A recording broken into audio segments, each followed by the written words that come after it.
जय हिंद साथियों, आप सभी को अपने YouTube चैनल बोर्ड एजुकेशन में बहुत स्वागत है। और आज साथियों बात करने वाले हैं अध्याय 5 जो कि समानांतर श्रेणी है। और इससे बोर्ड में बहुत सारे क्वेश्चन पूछे जाते हैं और स्कूल के टेस्ट में भी हाल ही पूछे भी जा रहा है, तो आपको इसको बढ़िया से पढ़ना है। हाँ, आपको जीरो से हीरो तक बताएंगे, एक एक बातें बताएंगे, एक एक बातें इसलिए बताएंगे ताकि आपको बोर्ड के एग्जाम हो, स्कूल के एग्जाम हो या कोचिंग में आपके जहां भी पढ़ते हो वहां पर कोई भी प्रैक्टिस करिएगा तो आपको कोई दिक्कत ना हो, इसलिए बारीकी से बताएंगे। और इस वीडियो के पार्ट वाइज पार्ट हमेशा आएगा और लगातार आएगा, बीच में कुछ दिनों तक वीडियो नहीं आया, लेकिन अब आपके लिए हमेशा आएगा। तो चलिए साथियों शुरू करते हैं। अध्याय 5 है समानांतर श्रेणी, और इसको शॉर्ट फॉर्म में एपी भी कहा जाता है। और इससे क्वेश्चन बहुत सारे ऑब्जेक्टिव और साथ ही सब्जेक्टिव बनते हैं। तो एक एक टॉपिक को समझते हैं और उसके बाद क्वेश्चन भी हल करेंगे। हाँ, आपको हम केवल प्रश्नावली ही नहीं बताएंगे बल्कि आपको एग्जाम्पल भी बताएंगे, जो महत्वपूर्ण एग्जाम्पल है। पहला बात है कि समानांतर श्रेणी किसे कहा जाता है। समानांतर, इस शब्दों में एक अंतर है, यहाँ पर बताया गया है समानांतर यानी सम, और प्लस क्या होगा अंतर, ये बातें कहा गया है। और श्रेणी मतलब एक होता है लगातार कोई शब्दों का या अंकों का मेल। तो यहां पर कहा है समान अंतर, अगर उस बीच अगर समान अंतर है उन दोनों के बीच तो उसी को समानांतर कहा जाता है। अर्थात किसी भी संख्या हो और उस संख्या में निश्चित संख्या बढ़ती जाए या निश्चित संख्या घट रही है, तो उसी संख्याओं के जो समान अंतर होते हैं, जैसे 2 है, फिर 4 है, 6 है, यानी अगर उस दोनों संख्याओं के बीच समान अंतर बढ़ेंगे या समान अंतर घटेंगे तो उसी को हम एपी कहा जाता है। आपका पहला ही क्वेश्चन बन जाता है कि निम्नलिखित में कौन एपी है, अर्थात समानांतर श्रेणी में है। आपके बोर्ड के एग्जाम का एक क्वेश्चन है, एकदम ग्रांटेड क्वेश्चन, ये ऑब्जेक्टिव हर साल पूछा गया है और आपके भी एग्जाम में पूछा जाएगा। तो आपको पहले से ही समझना होगा कि एपी होता क्या है। तो क्या होता है, कोई भी संख्याओं का एक समूह हो, उसमें निश्चित संख्या या तो प्लस करके बढ़ती जाए या निश्चित संख्या घटे, यानी समान संख्या बढ़ेगी और समान संख्या घटेगी, तो उसी को समानांतर श्रेणी अर्थात एपी कहा जाएगा। पहला बात समझे कि समान संख्या बढ़ती है या समान संख्या घटती है तो उसी श्रेणी, जो संख्याओं का समूह होगा, उसी संख्याओं के समूह को हम क्या बोलते हैं, तो समानांतर श्रेणी कहते हैं। एग्जाम्पल के तौर पर आप समझ सकते हैं, जैसे यहाँ 2 है, 4 है, 6 है और 8 है, डॉट डॉट है और भी संख्या होगी। तो ध्यान से देखिए, 2 से जब 4 आया ना तो प्लस 2 आया है, 4 से जैसे 6 किए प्लस 2 है, 6 से जैसे 8 हुआ प्लस 2 है। अर्थात इसमें 2, 2 और 2 तीनों एक समान संख्याओं से बढ़ रही है और समान संख्याओं के बढ़ोतरी ही हमको क्या बताता है कि वह संख्या एपी में है, अर्थात एपी में है। पहला शब्दों को समझे क्योंकि आपका पहला ही क्वेश्चन यही है प्रश्नावली का।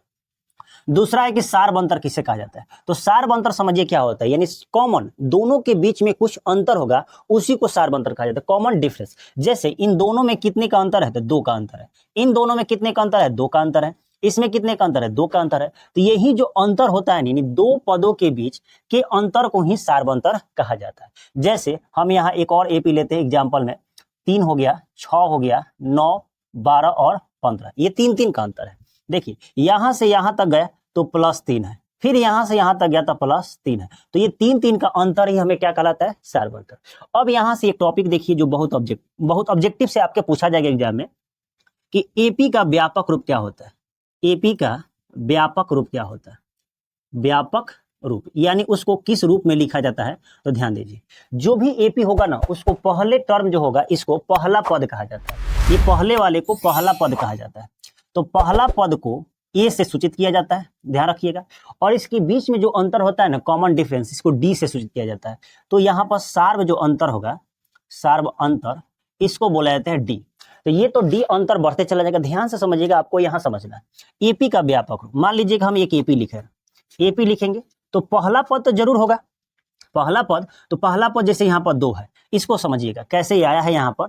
तो पहला पद कितना है, 2 है। तो 2 तो ठीक है, 2 है, लेकिन इसमें कितना बाद आया है, तो 2 के बाद 2 तो पहले से था, इसमें और 2 जोड़ दिए तो कितना आया, 4। और फिर ये 6 कैसे आया, तो पहला पद रहेगा, पहला पद जो 2 है वो 2 रहेगा, प्लस करेंगे तो 2 और गुने 2 हो जाएगा। अब 2 गुने 2 क्यों हुआ, कि 2 यहाँ पर ऑलरेडी फार्मूला से था, प्लस 2 था, और इसमें कितने पद हम चले गए, 3 पदों तक चले गए आगे, तो इसमें 2 से गुना करेंगे। यहां पर समझिएगा, पहला पद ए होगा तो यही होगा। दूसरा पद जैसे जाएंगे तो पहला पद तो रहेगा ए, आप प्लस इसमें जो कॉमन अंतर आया था जो डी है यहां जोड़ देंगे। फिर जैसे ही तीसरे पद में जाएंगे तो ए तो पहला पद रहेगा, उसके बाद 2d हो जाएगा। 2d यानी ये पहला पद, दूसरा पद, तीसरा पद, ऐसे ध्यान रखिएगा। और ये पद कैसे आते हैं, थोड़ा सा आप जैसे इसके बाद वाला प्रश्नावली पढ़िएगा तो वहां बता देंगे हम कि यहाँ ए है, यहाँ ए प्लस डी है, यहाँ ए प्लस 2d कैसे आ। अभी बस यहाँ ध्यान रखिए कि एपी का व्यापक रूप कैसे होता है, पहला पद, दूसरा पद, तीसरा पद, ऐसे डॉट डॉट जाएगा एपी के nवें पद तक। ठीक, उसके बाद है एपी के पद, यही एपी के पद थे कि एपी का पहला पद क्या होता है, ए होता है, और एपी में जो अंतर होता है उसको डी से सूचित किया जाता है। और यहाँ पर आपको लगेगा कि बाद में क्यों बताया जाए, अभी समझ लें, थोड़ा सा प्रतीक्षा करिए ताकि आपको हर जहां जो जगह होगा वहां बता देंगे। ये ऑब्जेक्टिव आपको पूछा गया है कि एपी का व्यापक रूप क्या होता है, ए होता है, ए प्लस डी होता है, ए प्लस 2d, इसके बाद भी लिखा जाएगा तो क्या लिखा जाएगा, ए प्लस 3d लिखा जाएगा। ये सभी क्वेश्चन होंगे। तो अब हम इससे रिलेटेड क्वेश्चन जैसे होगा कि यहाँ पर एक क्वेश्चन देते हैं, क्वेश्चन है कि 12, 18, 24 डॉट डॉट के प्रथम पद तथा सार्व अंतर लिखे। ये इस टाइप के क्वेश्चन एग्जाम में पूछे गए हैं, ध्यान देखिए। इसमें ज्यादा कुछ नहीं करना है, बस प्रथम पद और सार्व अंतर बता देना है। तो जैसे ही आप हल करिएगा तो यहाँ लिखिएगा यह एपी है, एपी में पहले ही है यह, तो एपी कितना है 12, 18 और 24 डॉट डॉट। तो इसका पहला पद देखिए तो क्या है, एपी का पहला पद यानी जो शुरुआत होता है वो पहला पद होता है, तो कितना है 12, और सार्व अंतर कैसे निकालना है, यहाँ पर एक और बात है, सार्व अंतर कैसे होगा डी। अब इसमें देखिए इसमें कितने का अंतर है, 6 का अंतर है। आपको तो देखकर यहाँ पता चलता है, लेकिन कभी निकालने हुआ तो कैसे निकालेंगे, तो सार्व अंतर का एक फॉर्मूला ध्यान रखिएगा, वो होता है दूसरा पद माइनस पहला पद। जब भी किसी के सार्व अंतर निकालना हो, जैसे इसके भी सार्व अंतर निकाल, तो ये दो जब भी होगा तो उसके बाद वाला और उसके पहले वाले में जैसे घटाइएगा तो आपको सार्व अंतर आ जाएगा।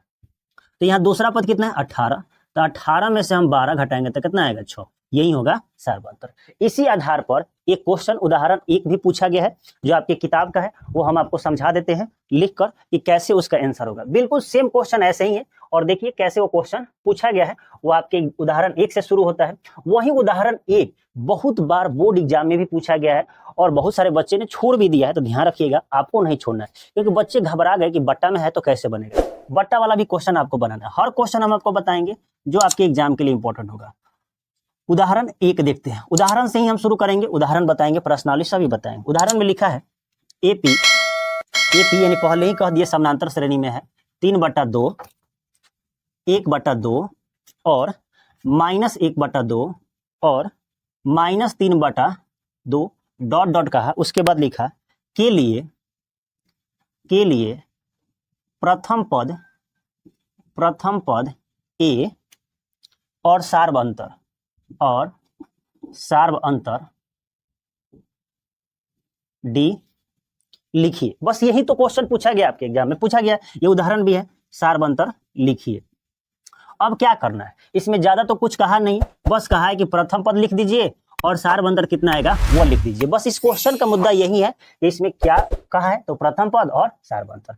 हल करते वक्त हम लिखेंगे यहाँ पर एपी कितना है 3/2 है, 1/2 है और -1/2 है और -3/2 है डॉट डॉट। इस क्वेश्चन में जो कहा गया वो क्या कहा है, प्रथम पद। तो प्रथम पद तो सबको अब समझ में आ गया होगा कि प्रथम पद होता क्या है। एपी का पहला पद ही प्रथम पद कहलाता है। तो एपी का पहला पद कितना है 3/2, तो 3/2 हो गया। अब हमें क्या निकालना है, तो सार्व अंतर। देखिए सार्व अंतर कैसे आसानी से निकल जाएगा, सार्व अंतर यानी डी बराबर दूसरा पद माइनस पहला पद। याद रखिएगा क्या होता है, दूसरा पद माइनस पहला पद। अब दूसरा पद कितना है 1/2 और -3/2, 2 का एलसीएम कितना आएगा, तो 2 आएगा। और यहाँ 1 माइनस हो जाएगा 3, यानी घटकर -2/2 कट जाएगा तो -1, यही तो सार्व अंतर होगा। देखिए कितना आसानी से बन गया। और यही क्वेश्चन आपके बोर्ड में भी पूछा गया है, और इसी क्वेश्चन पर आधारित और भी क्वेश्चन है जो आपके प्रश्नावली में दिए गए हैं। जैसे क्वेश्चन है 4 नंबर दिया गया है, 3 नंबर भी है कि निम्नलिखित में से प्रत्येक एपी के लिए प्रथम पद और सार्व अंतर ज्ञात करिए। ये जो क्वेश्चन है आप लोग बनाइएगा, और हम भी इसमें से 1-2 बता देते हैं कि कैसे बनेगा। कैसे बनेगा ध्यान रखिए, कोई भी दिया हो, बस ध्यान से सुनिए, कोई भी एपी हो अगर उसका कहे कि प्रथम पद कैसे निकलेगा और सार्व अंतर कैसे निकलेगा, तो कोई डरने की बात नहीं। कोई भी क्वेश्चन हो उदाहरण 1 के जैसा ही बनेगा, घबराने की कोई जरूरत नहीं है। आप प्रश्नावली 5.1 का तीसरा क्वेश्चन बनाइएगा, आपसे बन जाएगा। क्योंकि उसमें यही बातें कहा, एकदम सिंपल बात यही कहा गया है कि कोई एपी है और उसका अगर प्रथम पद और सार अंतर निकालना है तो कैसे निकाला जाएगा। ये बहुत सिंपल क्वेश्चन है, इसको बनाइएगा।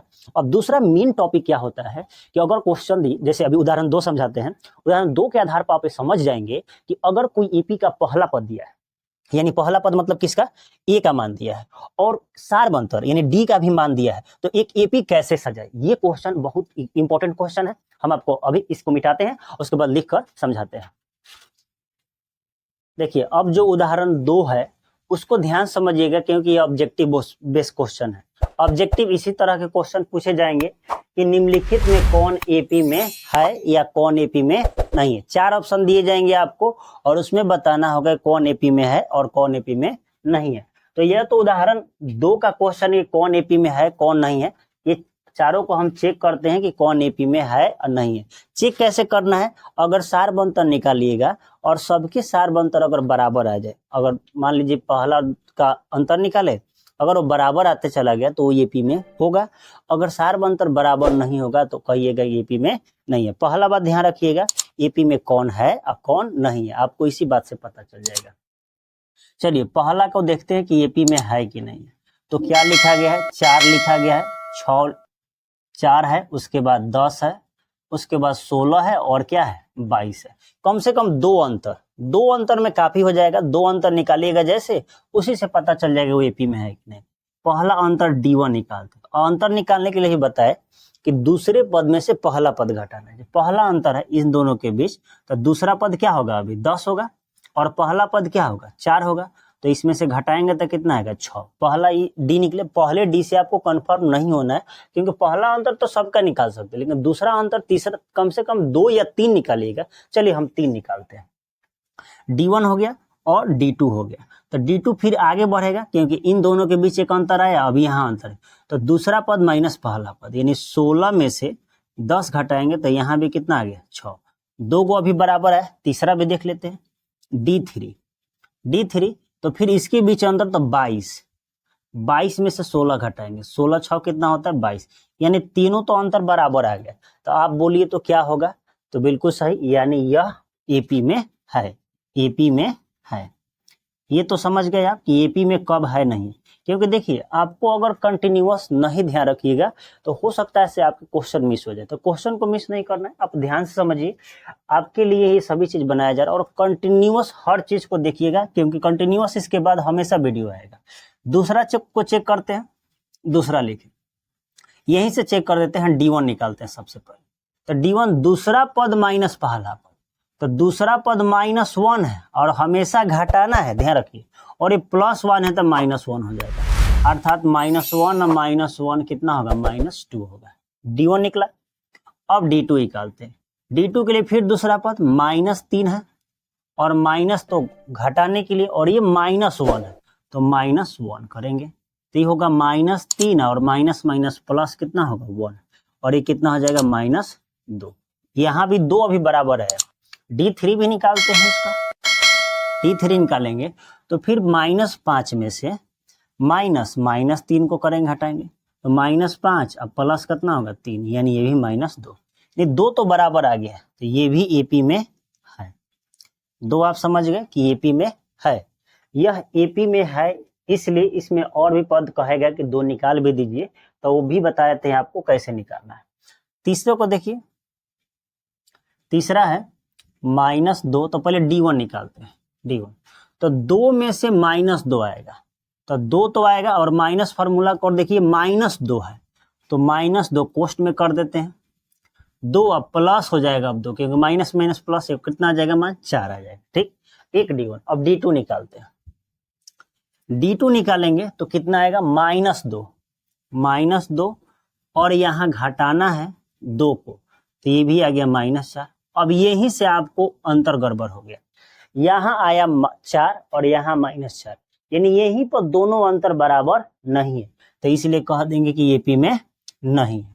पहले ही कि अगर बराबर होता तो एक और हम चेक कर लेते, लेकिन यहीं पर बराबर नहीं है तो हम कह देंगे कि एपी में नहीं।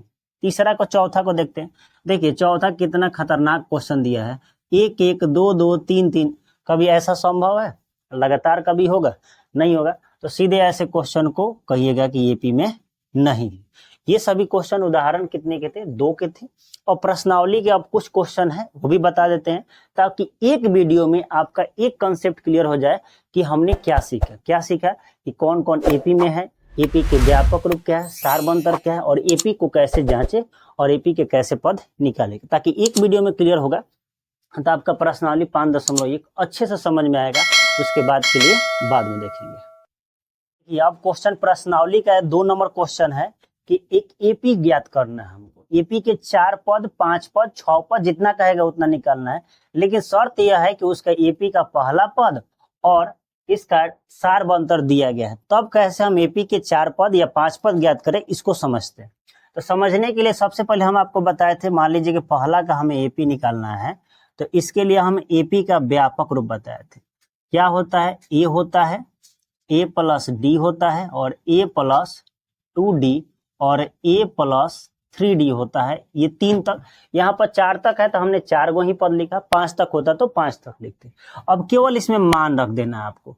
ए का मान कितना है? तो 10 है, और फिर यहाँ ए का मान कितना है? 10, अब प्लस डी का मान कितना है? 10, और फिर यहाँ ए का मान कितना है? तो 10 ही है, अब प्लस 2 गुने 10, फिर कमा, फिर होगा 10 प्लस 3 गुने 10 होगा। जो मान था वैसे रख दिए। अब इसको हल कर देंगे तो हमारा आंसर आ जाएगा। यहाँ 10 का 10 होगा, और 10 10 कितना होगा? तो 20 होगा। और देखिए 10 दूना 20, अब 20 10 कितना होगा? 30। यहाँ देखिए 30 होगा, 30 3 दहिया 30, 30 10 कितना होगा? 40। ये एपी के 4 पद आ गए। ये चारों पद अच्छे से बनाना है, पढ़ाई जम के करना है इस बार कि 2025 में अपने गांव, समाज और घर में सबसे ज्यादा रिजल्ट लाना है। देखिए एक बात कहा जाता है कि आपकी लड़ाई कितनी बड़ी है और आपकी हिम्मत कितनी है, ये आपकी लड़ाई से जानी जाएगी। और आपका जो किस्मत है ना, वो किस्मत ऐसे ही नहीं होगा, आपकी किस्मत आपके मेहनत और आपके जज्बे से जानी जाएगी। इसलिए पढ़ाई को कंटिन्यूअस रखिए और 2025 के लिए बम्पर तैयारी करिए कि 2025 में सबसे ज़्यादा रिजल्ट लाए अपने क्षेत्र में, अपने जिला में, अपने मोहल्ले में, कम से कम सबसे प्रथम में रहने। अब जिस स्तर पर चाहे मेहनत अच्छे करिए, ताकि मेहनत ही आपका बताएगा कि आपका रिजल्ट कैसा होगा। नहीं तो रिजल्ट कैसा आएगा वो आप मेहनत पर भी डिपेंड करता है। अगर मेहनत आपका अच्छा होगा तो रिजल्ट भी अच्छा होगा, और रिजल्ट अगर खराब आए तो थोड़ा सा ध्यान रखिएगा कि आपकी मेहनत में भी कमी है। चलिए 2 नंबर क्वेश्चन देखते हैं। 2 नंबर में भी सेम बातें वही हैं। एपी का व्यापक रूप लिखिएगा और बाकी जो क्वेश्चन है आप बनाइएगा, ताकि हम आपको कंसेप्ट बताएंगे। हर क्वेश्चन बताने में थोड़ा सा क्या होता है, वीडियो बहुत लंबा हो जाएगा, तो हमको आपको चाहते हैं कि सारी कंटेंट बताए, ताकि कंटेंट के आधार पर आप क्वेश्चन बनाएं। एपी का अब देखिए तो क्या दिया है, पहले व्यापक रूप लिखते हैं। ए और ए प्लस होगा डी, ए प्लस होगा 2d और ए प्लस होगा 3d। ये मान 4 तक रखिए ताकि 4 तक ही ज्ञात करना है। ए का मान कितना है? -2 है, और -2 अब प्लस डी का मान देखिए 0 लिखा है, फिर ए का बाद फिर -2 ही होगा, और प्लस 2 गुने 0 ही होगा, और फिर -2 प्लस 3 गुने कितना होगा? 0। तो 0 तो उसको समाप्त कर देगा, 0 जोड़े या घटाए कोई फर्क नहीं पड़ेगा। तो एपी का होगा -2 -2 और -2।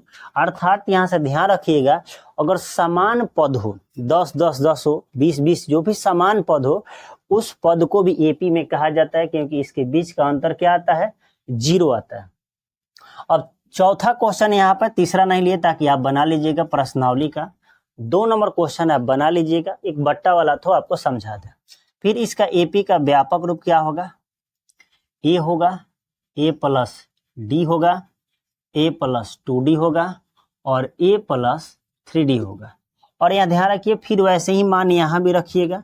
ए का मान -1 होगा, -1 प्लस 1/2 होगा, -1 प्लस 2 इंटू 1/2 होगा, और -1 प्लस 3 इंटू 1/2 होगा। ठीक, यहाँ सॉल्व करते तो -1 का -1 है, यहाँ बट्टा 1 करके बनाना होगा। एलसीएम कितना आएगा? 2, यहाँ -2 प्लस 1 आएगा। यहाँ 2 से 2 कट जाएगा, प्लस माइनस भी कट जाएगा तो आ जाएगा यहाँ 0।